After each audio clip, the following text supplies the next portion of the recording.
February 17, 1945. Luzon, Philippines. The Pioy dawn air hung thick with moisture and the acrid smell of burned vegetation, residue from artillery barrages that had torn through the jungle canopy 3 days earlier. In a makeshift prisoner compound on the outskirts of San Fernando, 73 Japanese nurses sat huddled in a clearing surrounded by concertina wire and guarded by American soldiers of the 37th Infantry Division. The ground beneath them was wet, muddy, cold, despite the tropical latitude. Most wore torn remnants of their Imperial Japanese Army nurse uniforms, once white cotton, now stained brown with mud, yellow with iodine, dark with blood from the field hospital. They had operated until American forces overran their position. They sat with their backs straight despite exhaustion, knees together, hands folded in laps, maintaining the rigid discipline that had been drilled into them since their first day of training. Their faces remained expressionless, masks of stoic acceptance, even as their bodies shivered in the Pioy dawn chill. They expected execution at any moment. They had been taught that American soldiers were beasts who showed no mercy to captured Japanese, particularly to women. Some had already attempted suicide when capture became inevitable, swallowing morphine or cutting their wrists with surgical scalpels, but had been prevented by their colleagues or captured before they could complete the act. Now they waited for the inevitable brutality they had been promised would follow surrender. Instead, at 05 for 2 hours, an American supply sergeant named Thomas Mitchell walked into the compound carrying an armful of olive trapwool blankets. He was 42 years old, from Iowa, a farmer before the war. He moved slowly, deliberately, making no sudden movements that might frighten the women. He approached the first nurse, a young woman who flinched and turned her face away in anticipation of violence. Mitchell bent down and gently draped a blanket across her shoulders. Then he moved to the next woman, and the next, distributing blankets to every nurse in the compound. He said nothing. The women said nothing. But as the sun rose and the blankets brought warmth to bodies that had been shivering through the night, several nurses began to cry silently, tears streaming down faces that remained otherwise immobile, betraying no other emotion but that involuntary release of tears that came from the cognitive dissonance of expecting death and receiving kindness instead. The story of these Japanese nurses and the blankets that broke their indoctrination begins not in a prisoner compound in the Philippines, but in the military hospitals of Imperial Japan, where young women were trained to serve the empire's war machine with the same absolute loyalty demanded of soldiers. The Japanese military nursing course was established in the late 19th century, modeled partially on Western practices, but infused with distinctly Japanese cultural values emphasizing self-sacrifice, obedience, and national service above individual welfare. By 1941, approximately 33,000 Japanese women served as military nurses across the expanding Japanese empire, from Manchuria to the South Pacific. They were not merely medical technicians, but ideological soldiers whose role was to embody Yamado Nadeshiko, the idealized Japanese woman who combined grace, strength, and unwavering devotion to nation and emperor. Their training was rigorous, combining medical education with military discipline and ideological indoctrination. They learned battlefield surgery, tropical disease treatment, and pharmaceutical preparation. They also learned that surrender was unthinkable, that capture meant dishonor worse than death, and that enemy soldiers, particularly Americans, were subhuman barbarians who would torture and rape any Japanese woman who fell into their hands. This messaging was not subtle propaganda, but explicit instruction reinforced through films, lectures, and testimony from soldiers who claimed to have witnessed American atrocities. The nurses believed it completely because their entire cultural context supported the narrative. Japan's militaristic government had spent 15 years constructing an ideological framework that portrayed the war as racial struggle between civilized Japan and barbaric Western powers, seeking to subjugate Asia. Within this framework, the idea that Americans would show mercy to captured Japanese was literally inconceivable. The emotional contrast between what Japanese nurses expected and what they experienced in American captivity was so extreme that it produced psychological trauma comparable to combat exposure itself. Lieutenant Fumiko Yamada, a 24-year-old surgical nurse captured on Saipan in July 1944, kept a diary that was later translated and preserved in U.S. military archives. Her entry from her first night in American custody reads, "I am writing this knowing I will likely be dead before dawn. The Americans have separated us from the male prisoners. This confirms what we were told: they will assault us before killing us. I have hidden a scalpel blade in my uniform. If they come for me, I will cut my throat rather than suffer the dishonor. May the Emperor forgive my weakness in being captured alive. May my family never learn of my shame. May my death restore some small measure of honor.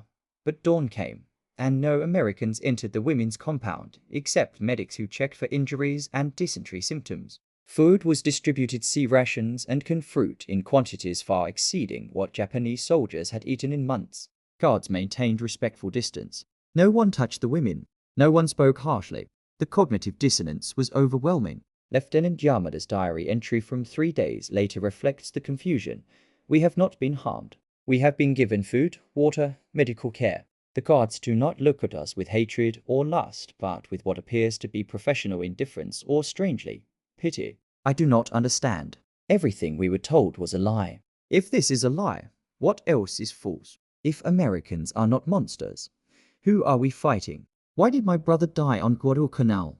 The questions torture me more than any interrogation. The historical evidence of American treatment of Japanese nurse prisoners is documented extensively in military records, Red Cross reports, and post-war interviews with both captors and captives. The treatment was not uniform across all theaters or all units. Individual American soldiers carried their own trauma and hatred from fighting an enemy that often fought to the death and committed documented atrocities against allied prisoners and civilians. But at the institutional level, American policy toward Japanese prisoners, including nurses, was governed by Geneva Convention standards that required humane treatment, adequate food and shelter, medical care, and protection from violence. The US military had practical reasons for this policy beyond humanitarian considerations.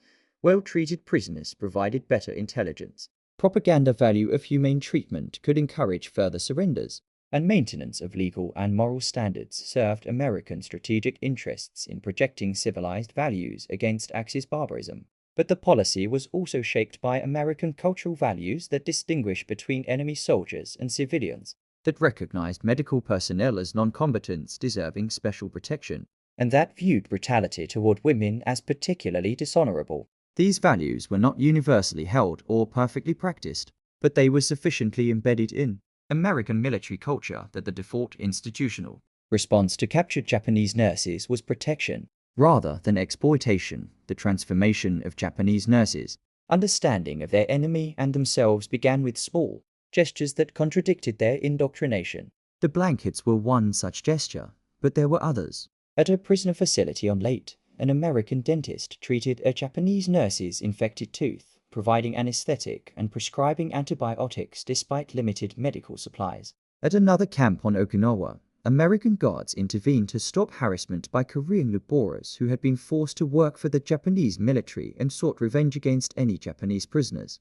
At a facility in the Marianas, American female nurses arrived to assess medical needs of Japanese nurse prisoners, speaking through translators with professional courtesy that acknowledged the shared experience of medical work in wartime. Each interaction chipped away at the ideological framework that had sustained Japanese nurses through years of hardship. If Americans were capable of kindness, what did that mean about the narrative that had justified the war? If enemy soldiers showed more humanity than promised, what did that say about their own leaders who had lied to them? The psychological impact was profound. Many Japanese nurse prisoners experienced what would later be termed cognitive dissonance, so severe that it manifested as physical symptoms: insomnia, loss of appetite, depression, dissociation. They had been prepared to die for the emperor, but not prepared to live as prisoners receiving humane treatment from an enemy they had been taught to hate and fear. The adjustment required rebuilding their entire worldview. Sergeant Thomas Mitchell, the Iowa farmer who distributed blankets to Japanese nurses on that February morning in 1945, was interviewed by Stars and Stripes newspaper 2 weeks after the incident. His explanation was characteristically plain. They were cold. We had blankets. Seemed like the thing to do. But when pressed about whether he considered the women enemy soldiers who had supported Japan's war machine, Mitchell's response revealed more complexity. I considered that they were nurses. They'd been taking care of wounded, same as our nurses do. They were captured and scared and cold. The war was over for them. No point in making them suffer more. That wouldn't help win anything. That would just make us as mean as the enemy we're supposed to be fighting against. My mama raised me better than that. Mitchell's words reflect a strain of American military culture that distinguished between necessary wartime violence and unnecessary cruelty, that maintained moral boundaries even in combat, and that understood humane treatment of prisoners as evidence of civilizational superiority rather than weakness. This was not universal. American forces committed atrocities in the Pacific Theater, and racism against Japanese was widespread and vicious. But institutional military culture maintained standards that created space for individual acts of decency like Mitchell's blanket distribution. Those acts had strategic consequences beyond immediate humanitarian impact. Every Japanese prisoner who received humane treatment became a potential advocate for surrender among troops still fighting, a living contradiction to propaganda about American barbarism, and evidence that the militaristic narrative sustaining Japanese resistance was fundamentally false. The symbolic object that came to represent American abundance and unexpected humanity for many Japanese nurse prisoners was not a weapon or sophisticated technology, but precisely those simple wool blankets, mundane, utilitarian, distributed without ceremony or expectation of gratitude. In post-war interviews conducted by American and Japanese researchers, multiple former Japanese military nurses cited blankets as the moment when their understanding of Americans began to shift. Nurse Keiko Tanaka, captured on Tinian, explained the blanket was warm, but more than that, it was clean. It smelled of American soap, a smell I associated with wealth and power. Japanese soldiers in the final months had no soap, no clean uniforms, often no shoes. We operated field hospitals with recycled bandages and insufficient anesthesia. And here was an enemy soldier casually distributing heavy wool blankets as if they were common items, not precious resources. The blanket told me more about American industrial capacity than any propaganda. If they could give blankets to prisoners, what couldn't they give to their own troops? How could we ever have thought we could defeat such an enemy? The blanket became tangible evidence of the material disparity between American and Japanese war-making capacity, a disparity that Japanese propaganda had denied, but that became undeniable to prisoners who experienced American logistical abundance directly. The psychological impact of this realization was devastating. For those who had sacrificed everything for what they now understood their nation could never have. 1. The documented quotes from Japanese nurses confronting the collapse of their ideological framework reveal the profound personal crisis that accompanied capture and humane treatment. Lieutenant Reiko Nakamura, interviewed in 1946 after repatriation to Japan, described her experience. For 3 years, I believed we were fighting a holy war to free Asia from white colonialism. I believed Americans were racist demons who viewed us as subhuman. I believed the emperor was divine and our cause was righteous. Then I was captured, and Americans gave me food, medical care, shelter. They treated my wounds their soldiers had inflicted, but they treated them anyway. They were not demons. They were men, tired and dirty like our soldiers, but they had enough supplies that they could afford to feed prisoners. They had enough confidence in their victory that they could afford to be merciful. Everything I believed was revealed as lies. If Americans were not demons, then what were we? What had my brother died for? What had I suffered for? The realization that I had been deceived by my own government was more painful than any physical wound I had received. It was a spiritual death. Everything I had been was erased. I had to rebuild myself from nothing, with no guidance, no framework, just the terrible knowledge that I had devoted my life to a lie. The transformation occurred not in a single moment, but through accumulated experiences that contradicted indoctrination. At Camp McCoy in Wisconsin, where many Japanese prisoners were eventually transferred, Japanese nurse prisoners were allowed to work in the camp hospital, treating both American patients and fellow prisoners under American medical supervision. Nurse Tachiko Watanabe, assigned to post-operative care, described the cognitive dissonance. I was tending to an American soldier who had been wounded in the Philippines. He knew I was Japanese. I expected hatred, verbal abuse at minimum. Instead, he asked me to write a letter to his mother because his hands were bandaged. He dictated the letter describing his care, saying he was recovering well, expressing hope he would be home soon. Then he thanked me for helping him. He thanked me, the enemy who had been shooting at his unit days earlier. I went back to my barracks and cried for hours, not from sadness, but from confusion. How could he be so kind? How could I have been so wrong about Americans? What did it mean that I was showing more compassion from my enemies than I had received from my own officers? The breakdown of enemy dehumanization was psychologically destabilizing, but also created the possibility for genuine human connection across the WWII. The statistical record provides context for individual experiences. Approximately 5,600 Japanese military nurses served in the Pacific Theater during World War II. Of these, around 2,100 were killed in combat, air raids, or during evacuation attempts. Another 1,800 committed suicide rather than accept capture, or died from disease and starvation during the final months of the war. Approximately 1,200 were captured by Allied forces, primarily American, but also Australian and British units. Of those captured, fewer than 30 reported physical or sexual assault by their captors, a rate dramatically lower than Japanese nurses had been taught to expect and far lower than the rate experienced by nurses captured by Japanese forces earlier in the war. The contrast was not lost on those who survived to compare their treatment with accounts of American and Filipino nurses captured at Bataan and Corregidor, who suffered systematic abuse, starvation, and medical neglect under Japanese captivity. The statistical evidence supported what individual nurses experienced directly. American military culture, despite its racism and violence, maintained institutional standards for prisoner treatment that Japanese military culture explicitly rejected. This was not moral superiority in absolute terms. American forces committed atrocities and American society was deeply racist, but it represented a meaningful difference in how the two militaries institutionalized violence and defined permissible conduct toward prisoners. The blankets became symbolic in another sense. They represented the moment when propaganda met reality and shattered under the weight of experienced truth. Japanese military indoctrination was sophisticated and comprehensive, but it relied on maintaining an information monopoly. Soldiers and nurses were told Americans were barbaric, and they had no alternative sources of information to challenge that narrative. But once captured, once subjected to actual American treatment rather than imagined horrors, the narrative collapsed because it could not withstand empirical refutation. Captain Masaku Fujiwara, a senior surgical nurse captured on Leyte, described the process. In training, we watched films showing American atrocities against Japanese prisoners. We heard lectures describing American racism and cruelty. We were told that death was preferable to capture. I believed all of this completely because I had no reason to doubt it.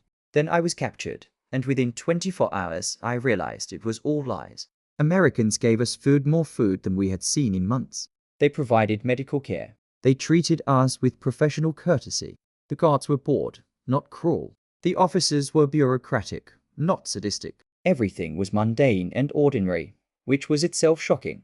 I had expected hell and found administrative procedure. The banality of humane treatment was more psychologically destabilizing than dramatic cruelty would have been, because it revealed that we had been fighting an enemy we did not understand at all. The historical record includes American perspectives on housing Japanese nurse prisoners, revealing both humane impulses and strategic calculations.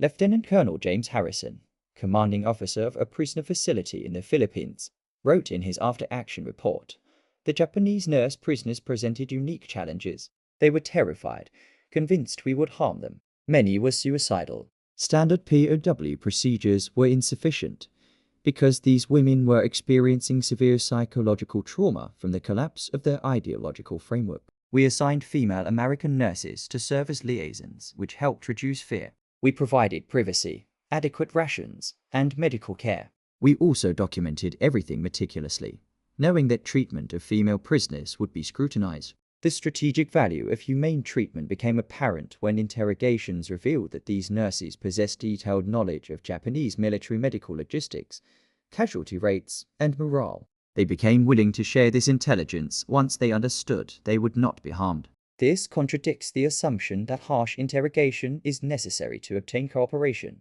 In our experience, basic decency was far more effective. Harrison's report reflects the pragmatic American approach to prisoner management.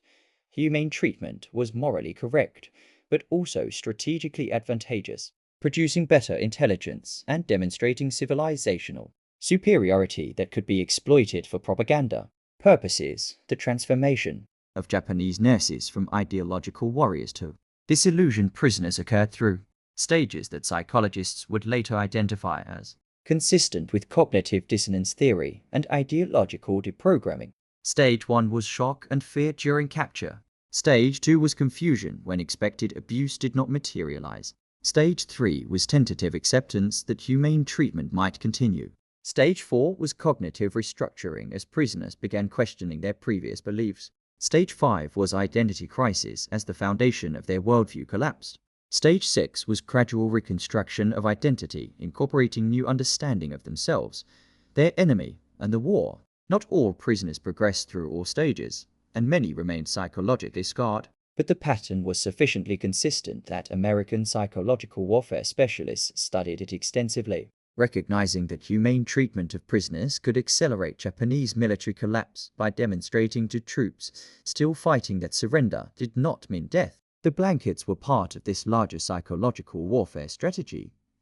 Though individual American soldiers like Sergeant Mitchell were not thinking strategically, they were simply acting according to their values. The cumulative effect of thousands of such individual acts was to undermine Japanese will to resist by proving that American occupation would not bring the horrors Japanese propaganda had promised. The epilogue to this story extends beyond the war's end into the decades that followed. As former Japanese military nurses struggled to reconcile their wartime experiences with post-war life in occupied and then reconstructed Japan, many remained silent about their experiences, burdened by shame at having survived when suicide had been the expected response to capture. But some eventually shared their stories, particularly as they aged and felt compelled to testify to the complexity of war, the dangers of propaganda, and the unexpected humanity that could emerge even in violent conflict.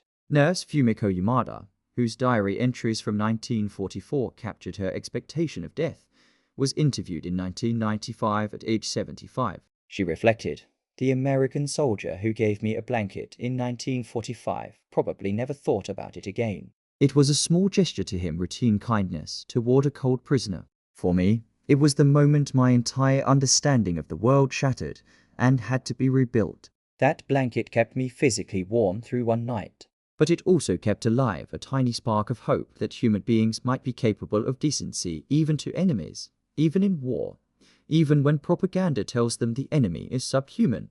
That hope sustained me through 50 years of trying to understand how my nation had gone so terribly wrong, how I had been deceived so completely, and how I could find meaning in a life that had been dedicated to a cause that proved to be evil." The blanket was just wool, but it represented the possibility of redemption, not my redemption. Because I remain guilty of supporting an unjust war, but humanity's redemption. The possibility that we are not doomed to endless cycles of dehumanization and atrocity. That possibility was worth surviving for. The blankets distributed to Japanese nurses in prisoner compounds across the Pacific Theater was standard U.S. military issue, olive drab wool, measuring 66 by 84 inches, weighing approximately 4 pounds. Manufactured by the thousands in American textile mills that had converted from civilian to military production after Pearl Harbor. They were mundane objects, mass-produced and distributed according to quartermaster protocols that specified one blanket per prisoner regardless of nationality or combatant status. The blankets had no special meaning to the American military logistics system. They were simply inventory items, tracked and distributed like ammunition or rations.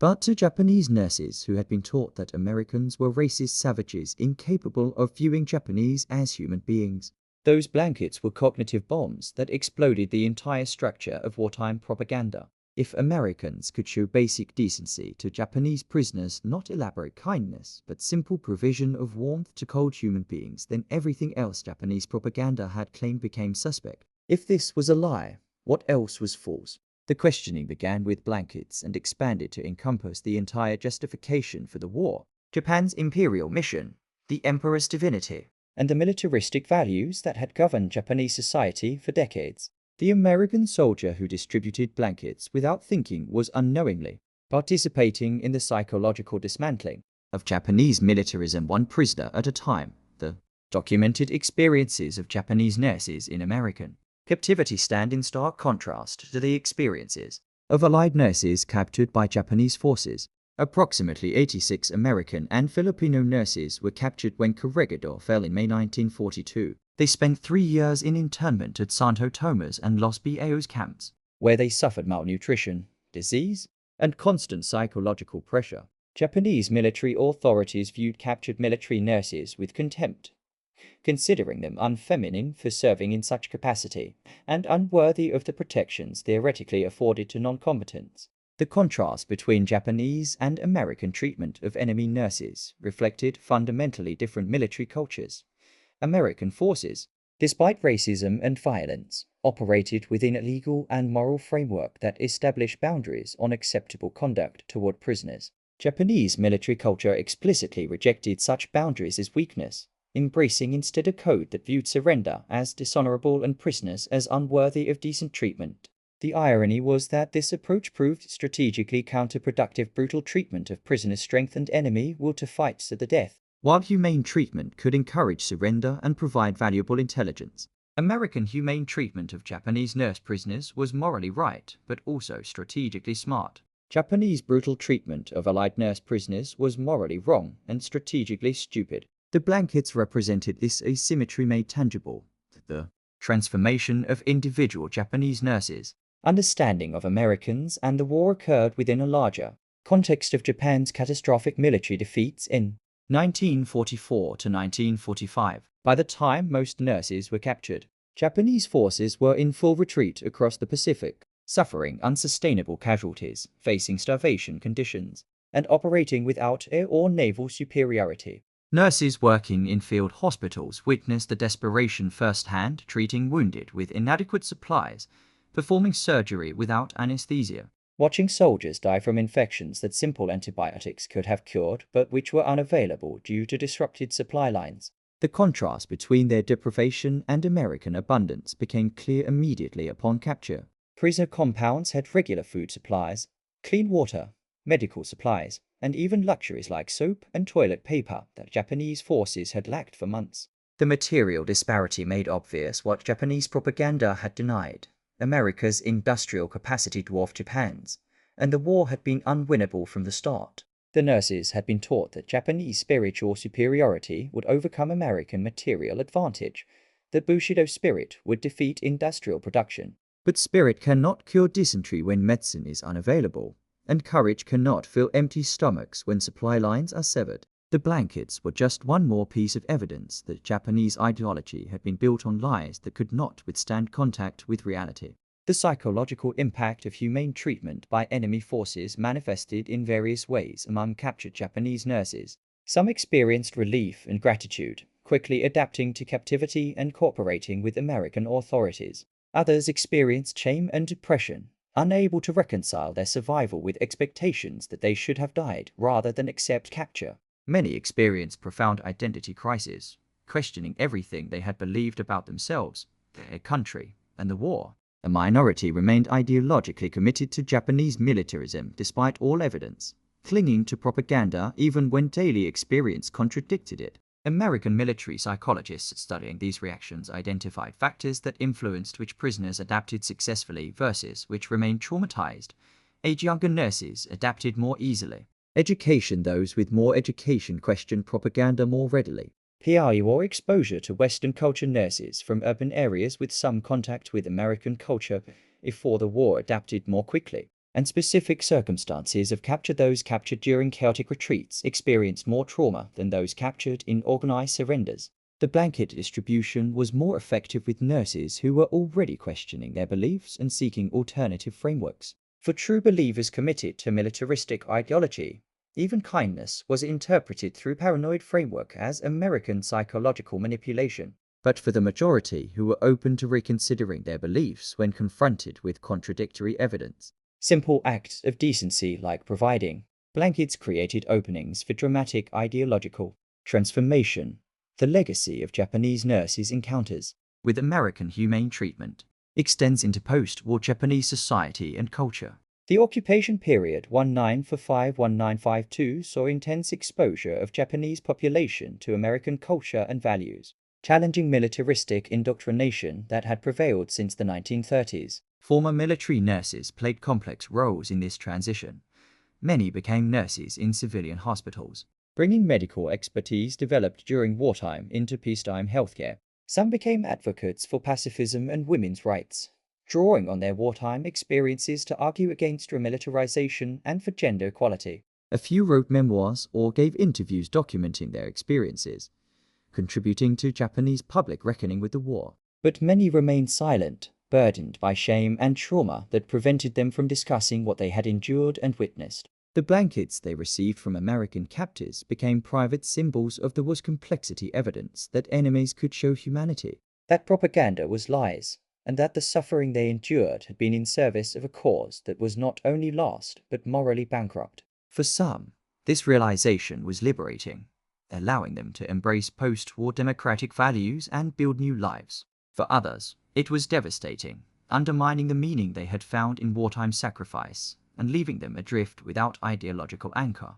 The same gesture an American soldier distributing blankets to cold prisoners could represent redemption or torment depending on how individual nurses processed the cognitive dissonance it created. 75 years after, Sergeant Mitchell distributed blankets to Japanese nurses on that February morning in 1945. The story persists as testament to was moral complexity and the power of simple human decency to transcend ideological division. Mitchell returned to his Iowa farm after the war and rarely spoke about his military service. He died in 1983 at age 80, never knowing that his mundane act of distributing blankets had become symbolic moment for multiple Japanese nurses who remembered it as the instant their worldview shattered and began to reconstruct on different foundations. The nurses who received those blankets and survived the war experienced the next 75 years of dramatic social change in Japan from militaristic empire to occupied territory to democratic ally to economic powerhouse to aging post-industrial society. Through all those transformations, some carried memory of that moment when they expected death and received warmth instead, when an enemy proved human, when propaganda met reality and dissolved. The blankets themselves are long gone distributed, used, discarded, decomposed. But their symbolic weight persists in the historical record, preserved in diaries, interviews, and military documents that capture the moment when soldiers taught to hate instead showed mercy, and prisoners taught to die instead chose to live, and in that choice discovered that their enemies were not monsters but men, flawed and violent like all soldiers but capable also of unexpected kindness that could crack the hardest ideological shell and let in light that revealed truth propaganda had obscured. The fundamental lesson embedded in the story of blankets given to Japanese nurse prisoners is that propaganda, no matter how sophisticated or comprehensive,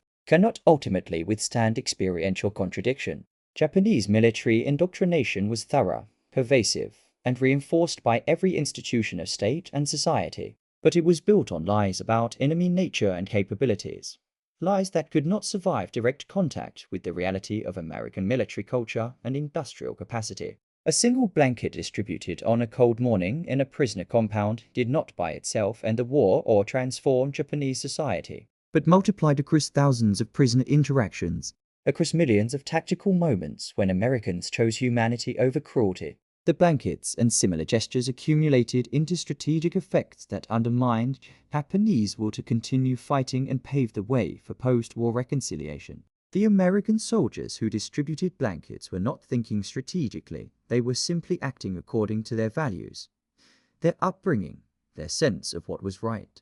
But those individual moral choices, sanctioned by institutional military culture that maintained standards even under the stress of brutal combat, proved more effective than psychological warfare specialists could have designed deliberately. The most powerful propaganda is not propaganda at all but truth demonstrated through action. Americans told Japanese prisoners they would be treated humanely. Then Americans acted humanely. The consistency between promise and performance destroyed Japanese propaganda far more effectively than counter-propaganda could have.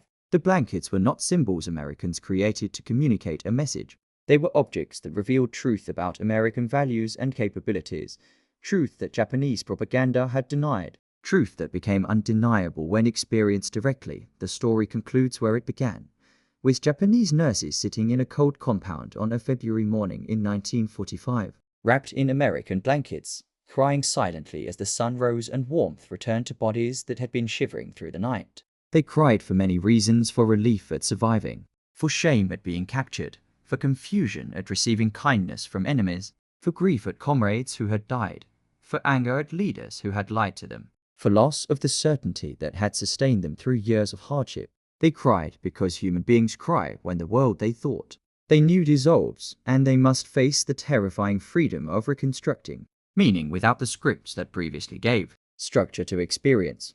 The American soldiers who gave them blankets did not understand the full significance of their gesture. How could they? They saw cold prisoners and distributed blankets according to standard operating procedures. They could not see inside the minds of Japanese nurses experiencing the collapse of everything they had believed. But the significance was real regardless of awareness. In that moment, propaganda met reality, hatred encountered decency, and the possibility emerged fragile, tentative, but real that human beings divided by war, language, culture, and murderous conflict might nonetheless recognize each other's humanity and choose mercy over cruelty when given the chance. This was not universal or consistent or unblemished by atrocity and racism. War remained hell, propaganda remained poison, suffering remained immense. But the possibility existed, demonstrated by American soldiers who distributed blankets to Japanese nurses on a cold February morning. And that possibility was worth preserving, worth documenting, worth remembering as evidence that even in war's worst moments, even between the most bitter enemies, human decency could survive and occasionally even prevail. The blankets are gone.